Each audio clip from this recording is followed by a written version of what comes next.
Hello' everyone. আজি ভণ্টি আৰু মই গ'লোঁ মোৰ হাইস্কুলৰ BFF-ৰ ঘৰলৈ। পিছে তাইক দেখি মোৰ ভণ্টি যেনহে লাগিব দেই। বাৰু যি কি নহওক, হয়তো মোৰ স্কুলীয়া বান্ধৱী। আৰু আমি একেখন ঠাইতে থাকোঁ, মানে তাইও ফিল'বাৰীতে থাকে আৰু ময়ো ফিল'বাৰীতে থাকোঁ। প্ৰায় 3 কিলোমিটাৰমান দূৰত্ব হ'ব। তথাপিও কিন্তু লগ পাবলৈ যে ইমান হাহাকাৰ কৰিব লগা হয় নহয়।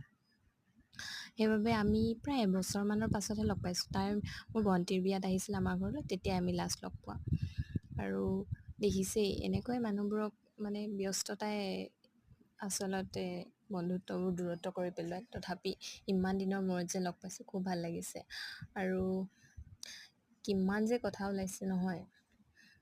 বাৰু তাহাঁতৰ ঘৰলৈ গৈ মোৰ সেইকাৰণে ভাল লাগে। মা দেউতাই তাহাঁতৰ ইমান যে মৰম কৰে নহয়, আৰু খুব ভাল পাই জানেনে।